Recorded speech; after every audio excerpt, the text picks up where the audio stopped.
Welcome to Heartbreak Chronicles. James Wilson's fingers moved quickly over the calculator, double-checking the data on his college fund for his twin daughters.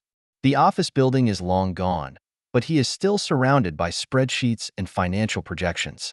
As a financial advisor, the part-time job always required him to remain buried in work late at night. But the thought of securing Alice and Emma's future was worth every hour. "We need another $50,000 per account," he whispered to himself, adjusting the position of his gold-rimmed glasses. The twins will turn 18 in 13 years, and James is already counting projected college costs down to the last cent. He won't let them struggle like he did. The phone vibrated. A text from his wife, Sarah. "Working late again?" James replied, "Almost done. Kiss the girls goodnight for me." No response. He'd gotten used to the silence lately. Last weekend's memories came uninvited. Of Alice and Emma, their dark curls dancing merrily in the backyard, their laughter pure as angels. Sarah stood by, arms crossed, watching him push the swing. "Higher, Daddy, higher." The girls screamed. "James, watch out," Sarah shouted, her voice laced with what he now realized was almost abject contempt. Those swings were built by hand, and to ensure maximum safety and fun, he calculated every angle and tension precisely, just as he calculates everything in life.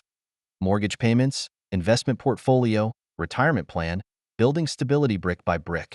The office phone rang suddenly, startling him. Caller ID is the security desk. "Mr. Wilson, your wife called to say she hasn't been able to reach you on your cell phone. Asked me to let you know that she'll be back late tonight, and that the book club is dragging on." James frowned. His cell phone had a full signal and no missed calls. "Thank you, Mike." He opened his banking app, a habit he'd picked up recently. Another purchase from the upscale restaurant Blue Water, the third this month. Sarah's book club is getting expensive. After the 15-minute drive, James parked his car in the garage but did not get out immediately. The house was shrouded in silence, with only his sister Catherine's bedroom still lit. She moved in 6 months ago after losing her job, a decision that seemed logical at the time. He found Catherine in the kitchen, drinking tea. "Where are the girls?" "Slept in," Sarah called to say. "Book club." Catherine avoided his gaze, as she always did whenever she talked about Sarah. James went upstairs to the twins' room.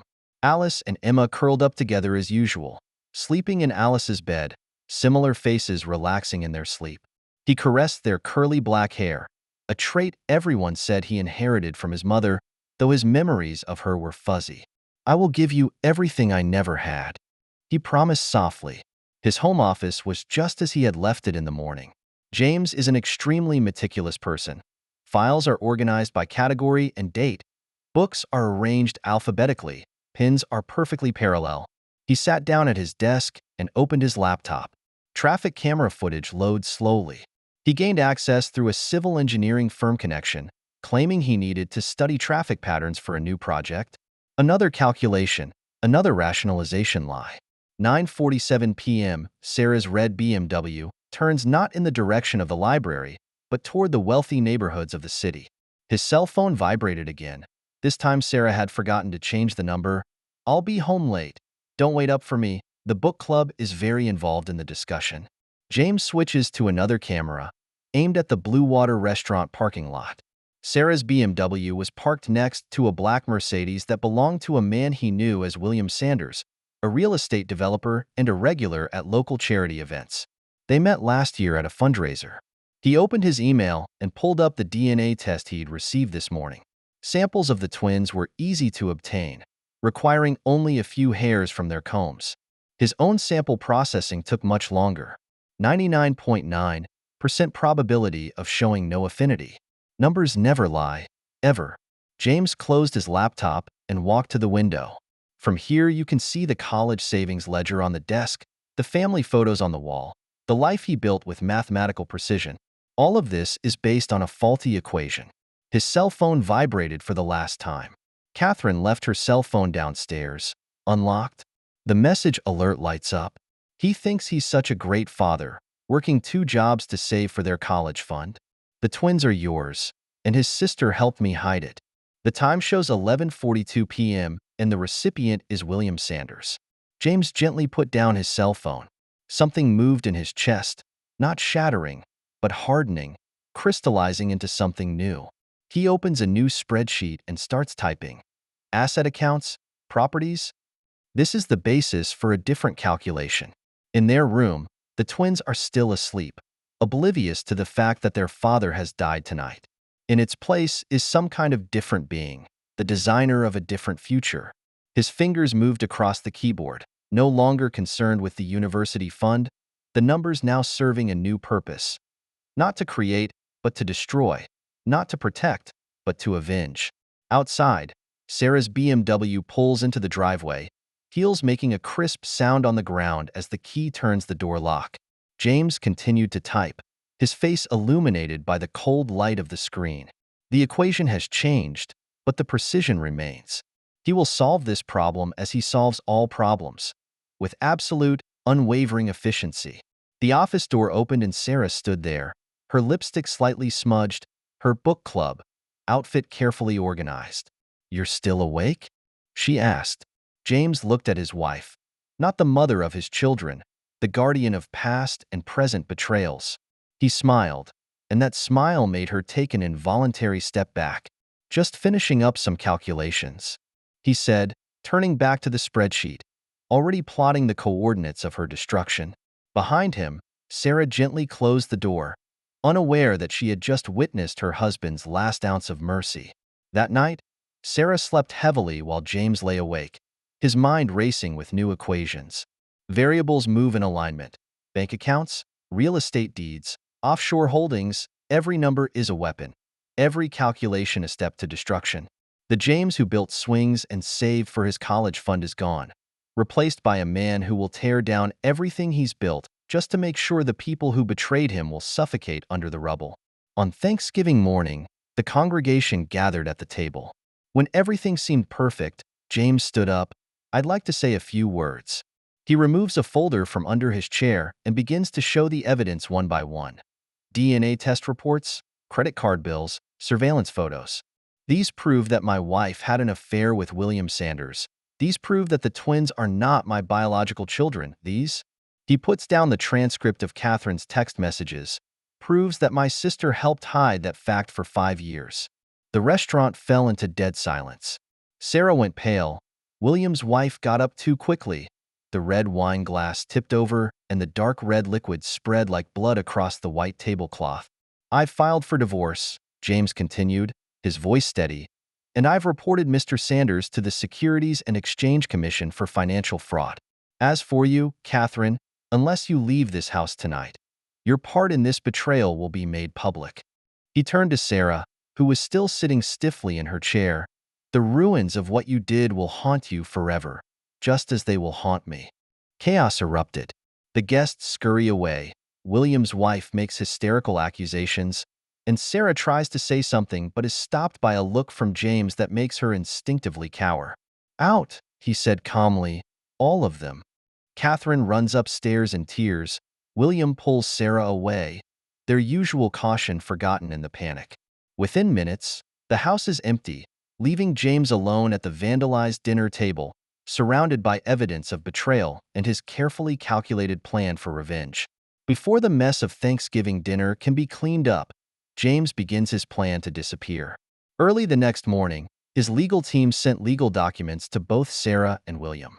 As for himself, he opened a series of sophisticated money transfer operations at the bank. Within a week, he had completed the first phase of preparation. 5 offshore accounts were set up in the Cayman Islands and Singapore, and 3 shell companies were registered in different jurisdictions. James began systematically moving and hiding his assets like he was dismantling a precision instrument. "Sir, are you sure you want to empty this account?" the bank manager asked with a frown. "That's a sizable amount of money." "Okay," James replied calmly. He has calculated the percentage of assets that Sarah will be able to touch through the divorce proceedings. These transfers will leave her empty-handed in the legal process. Late at night, he works alone in his home office. The cold light of the laptop screen reflected off his tired but focused face.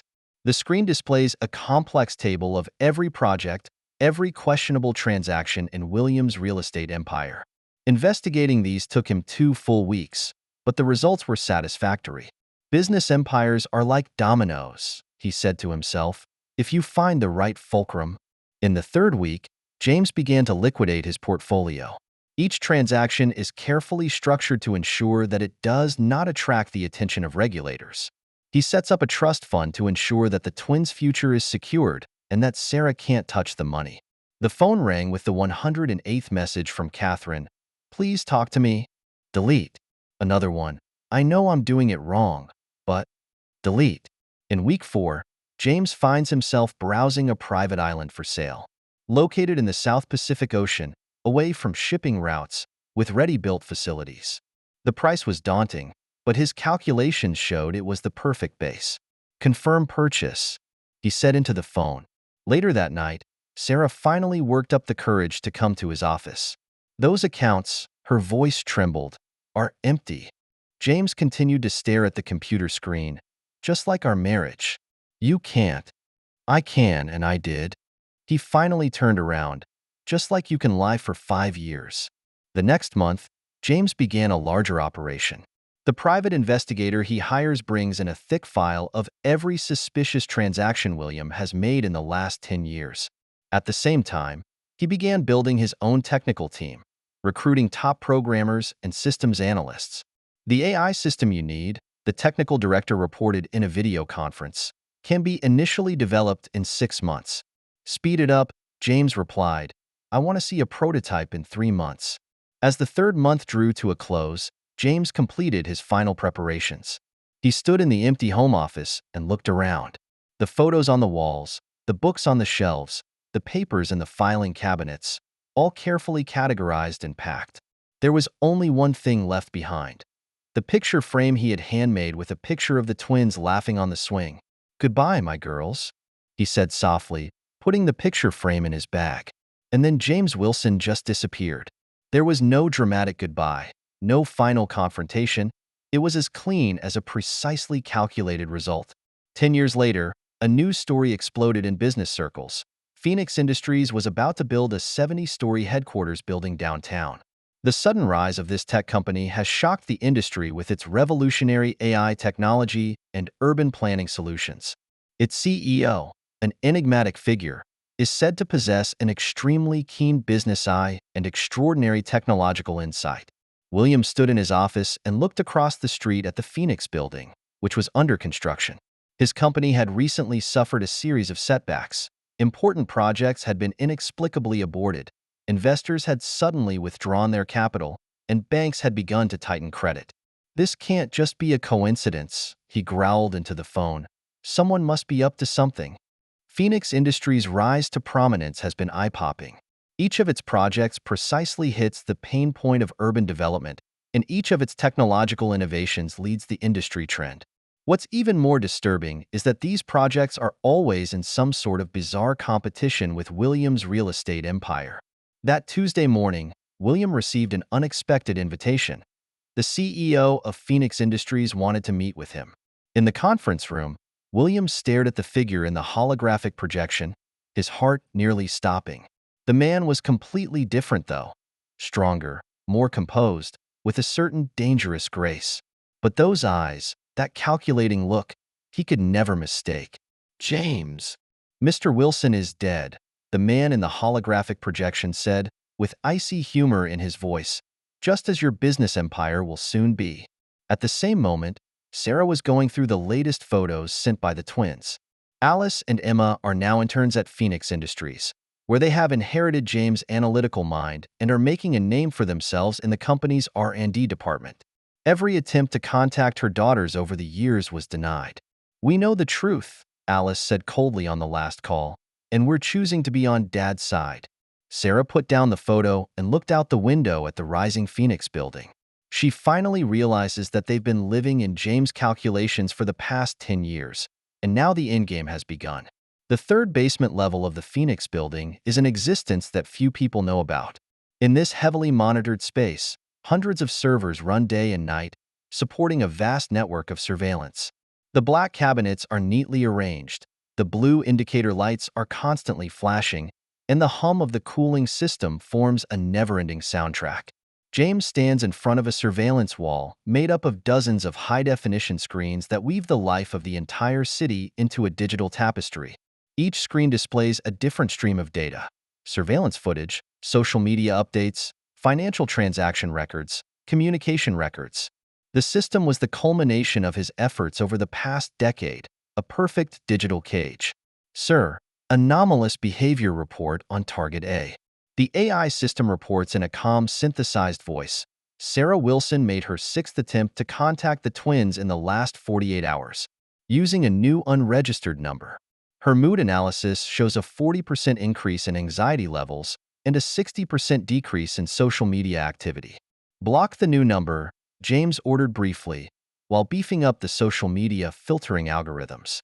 I'm going to make sure that her every attempt at socializing is met with natural hindrances. He pulled up Sarah's real-time surveillance feed. Once radiant, she now looked tired and haggard, pacing back and forth in her apartment alone. James' elaborate AI system ensures that each of her new friends receives an anonymous tip about her unsavory past at just the right time. William Sanders' update report. The screen immediately switches to another set of screens. William's real estate empire is going through an unprecedented crisis. His flagship project, Emerald Bay, was halted due to sudden geological problems, and investors are lining up to withdraw their money. Protests by environmental groups have never ceased, and these groups have the hidden backing of Phoenix Industries behind them. The Target's recent mood analysis showed a 73% increase in anxiety levels.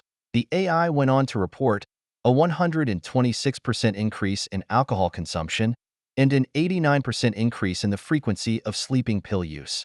Predictive modeling indicates he will make a major business decision failure within the next 72 hours.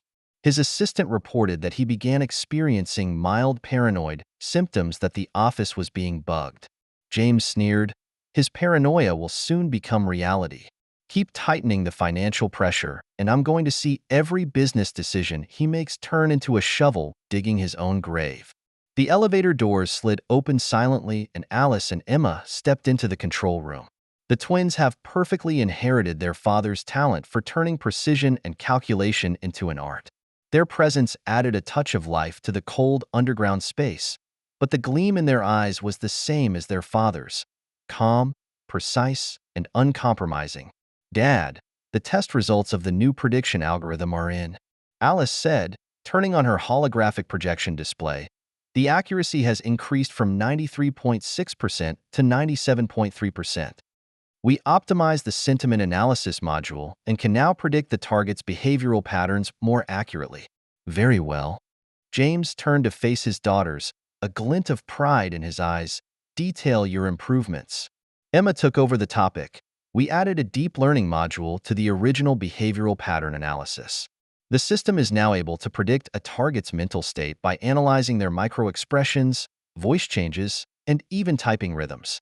She pulled up a complex set of data charts. Here, for example, William's recent decision-making patterns show he's about to make a major blunder. "We found out he was trying to move assets through an offshore company." Alice adds, "To intercept?" "No," James smiled. "Let him transfer. Every transfer leaves a trace, and the trace? It's the evidence." The twins picked up in unison, similar calm smiles appearing on their faces. The surveillance screen automatically switches to Sarah's apartment screen. She was looking through old photo albums, her fingers trembling as she brushed over a family photo.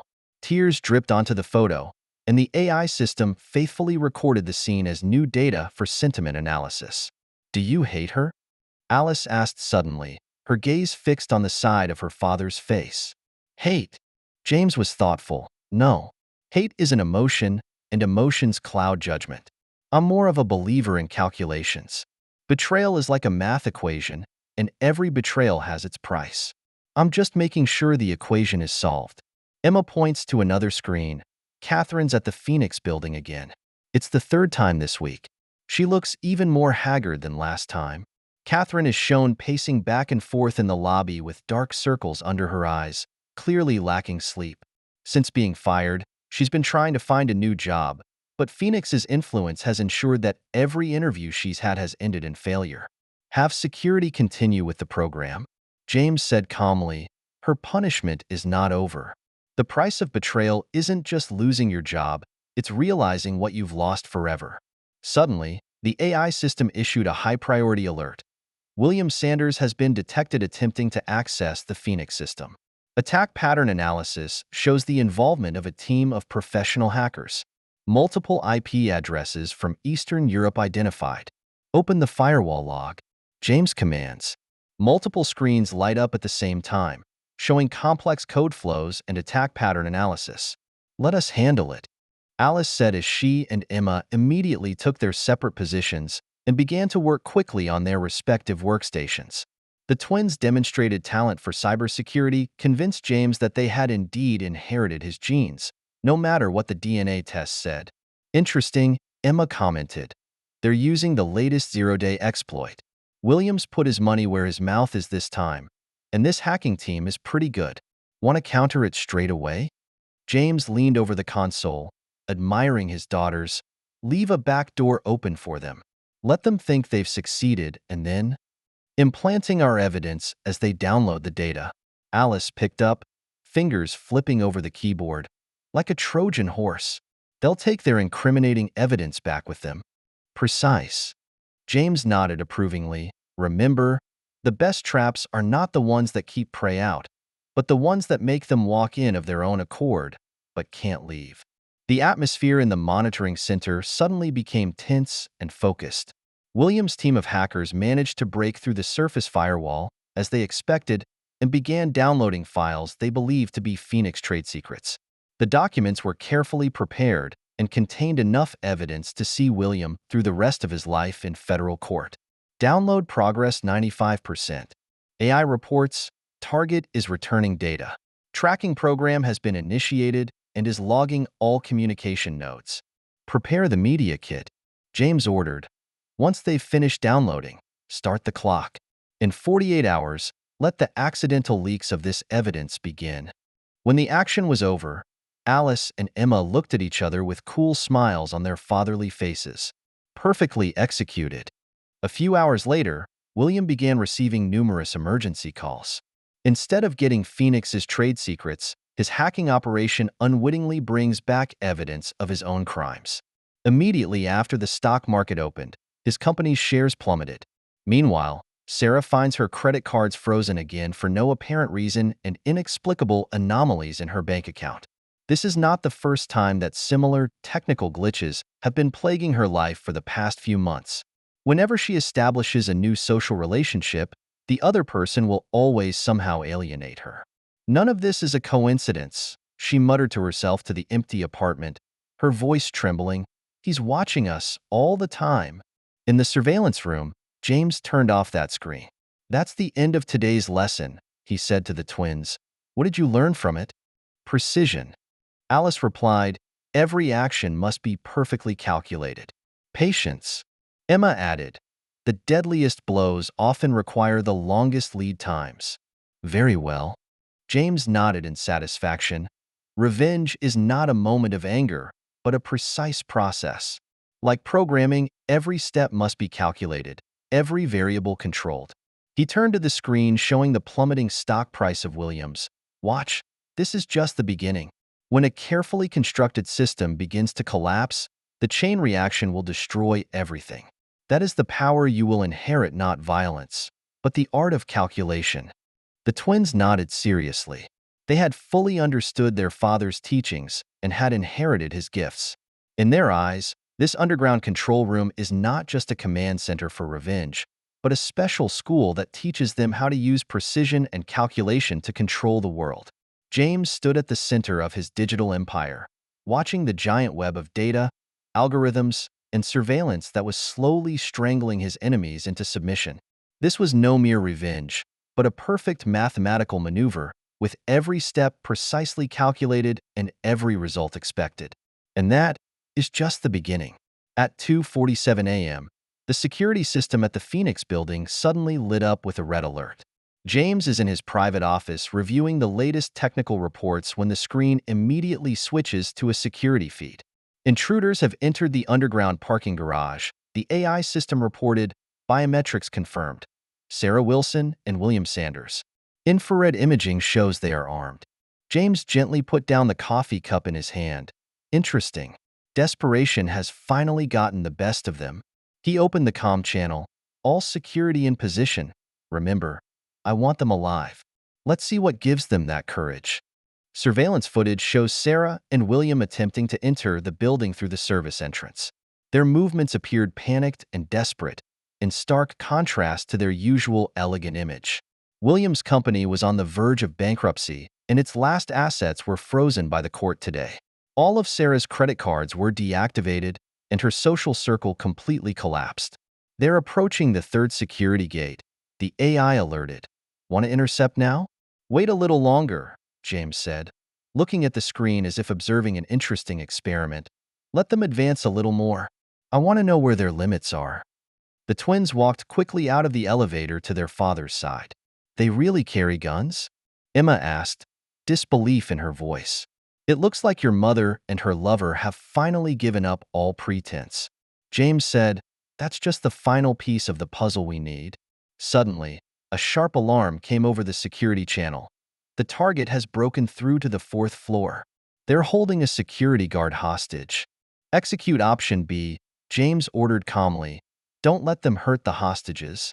A few minutes later, the specialized security team subdued the two intruders in a swift manner. As Sarah and William were escorted to the top-floor conference room, their sorry state was recorded by every camera in the building.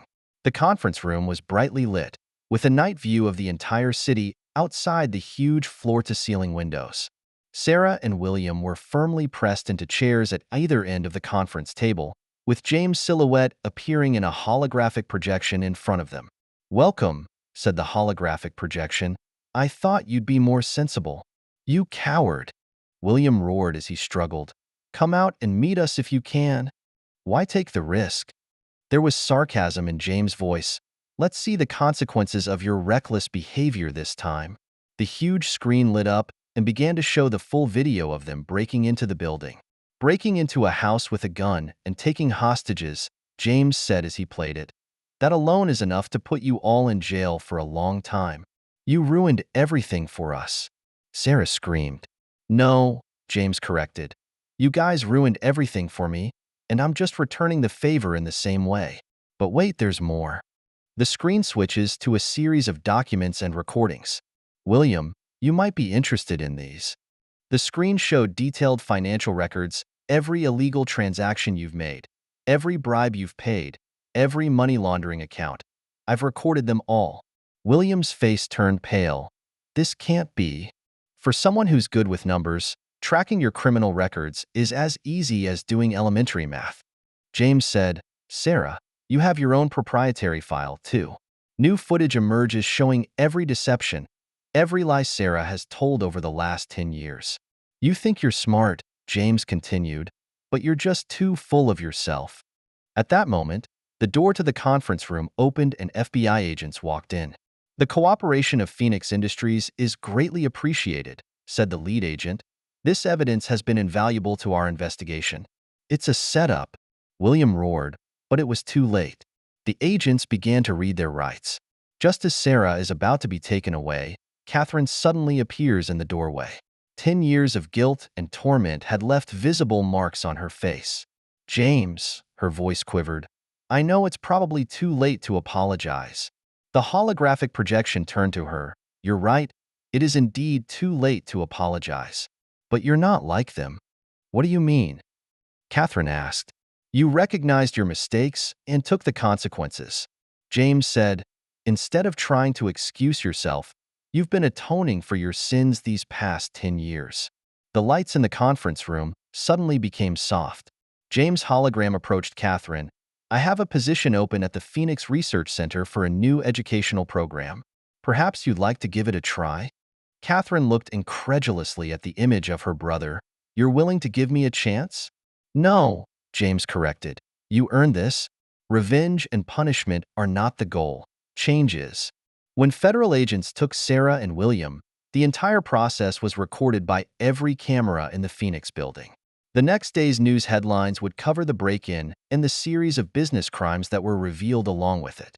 James turned off the holographic projection and turned to the twins standing beside him. Your thoughts? The perfect finish, Alice said. Every detail calculated just right. It's time to move on to more meaningful projects, Emma added. Phoenix has had a major breakthrough in its quantum computing research. James nodded. You're right. Revenge is done. It's time to focus on creating. He pulled up a series of proposals for new programs. Look at this one, sustainable energy technology, and this one, artificial intelligence education systems. The Phoenix building is still lit up in the early hours of the morning. In the control room on the top floor, the father-daughter trio began discussing plans to change the world. The screens on the walls no longer show surveillance images, but instead complex scientific data and innovative project proposals. Remember, James told his daughters, destroying is easy, creating is the real challenge. We have to use the same precision, the same computing power, to build rather than destroy. In the distance, the lights of the police car faded into the night. And in the laboratories of the Phoenix building, a new generation of quantum computers is performing groundbreaking calculations, ushering in a whole new era. The chapter of revenge is over. The story of innovation has just begun. 20 years later, the Phoenix building is no longer the city's only landmark.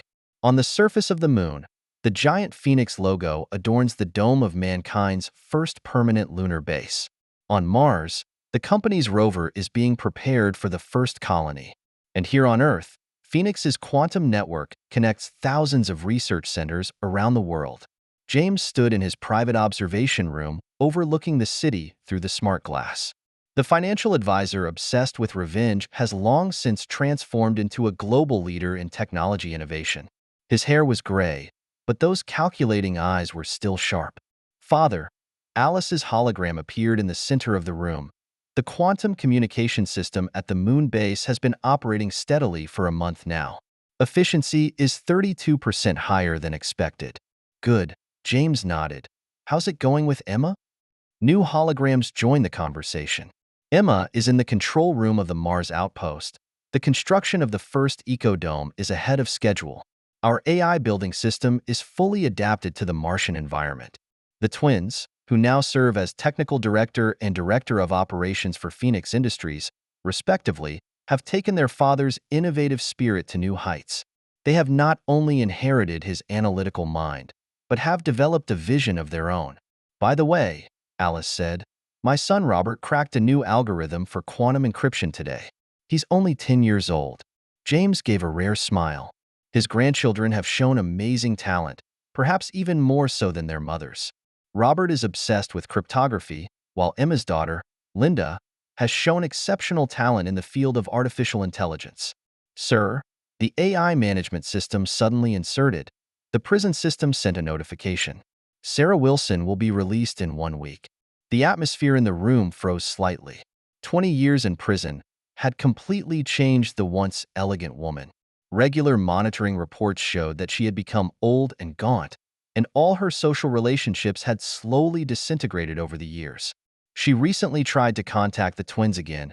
The AI continued to report, but all communications were intercepted as set. Let her out, James said calmly. She's been punished enough. Emma's hologram showed concern. Are you sure, Father? Precise calculations are used not only for punishment, James replied, but also for judging when to stop. She has lost everything. Status, wealth, affection. That's enough. A new stream of data is coming in from the Quantum Computing Center at Phoenix headquarters. Their latest AI system has made a breakthrough in simulating human consciousness. James pulled up the holographic projection and examined the complex calculations. What this reminds me of, he says, is that 20 years ago, we used AI to track and predict Sarah and William's behavioral patterns. Now, we're using it to understand human consciousness itself. Catherine walks into the observation room, having successfully expanded Phoenix's educational programs globally over the years. Our new learning system is already in use in 100 countries, she reports, with an average increase in learning effectiveness of 86%. James gazed at his sister, the wrinkles at the corners of her eyes hiding traces of redemption. You did well, he said, better than I expected. How's William doing? Catherine asked softly. Still serving his sentence, James replied, his appeals have all been rejected. The business empire has collapsed so completely that even his name is almost forgotten. The observatory screen switches to a global view showing Phoenix's facilities around the world: quantum computing centers, research labs, educational sites, and space launch sites. This empire is no longer an instrument of revenge, but an engine of human progress. Sometimes I wonder, Alice's hologram mused, if all this would have existed without that betrayal in the first place. Everything is the result of calculations, James says, including betrayal and renewal. What matters is how we utilize those results. Emma's image nodded.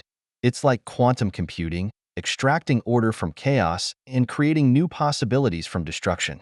The surveillance system shows recent images of Sarah.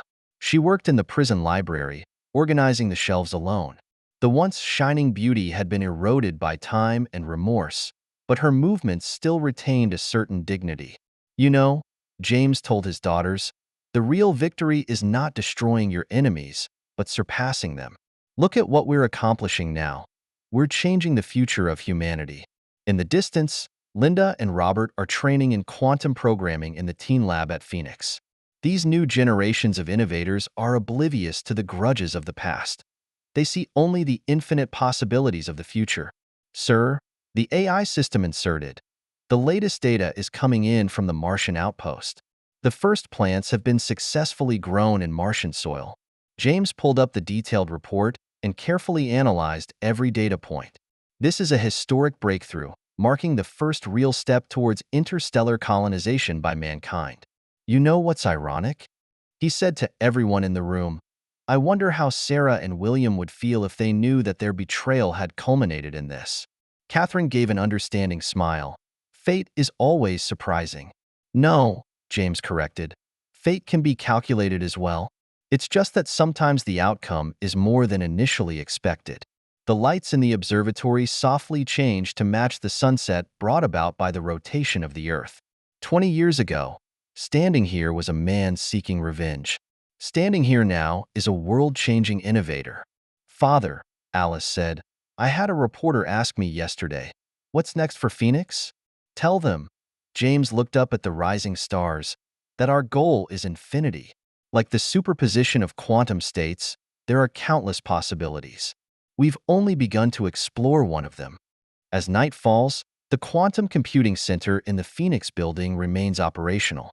In an empire spawned by betrayal, the flames of vengeance have long since been transformed into creative energy. And inside the high walls of the prison, Sarah is packing her simple bags and preparing to face a world that has completely changed again. It was a precisely calculated endgame. The victors built a new civilization and the losers met their twilight years in ruins.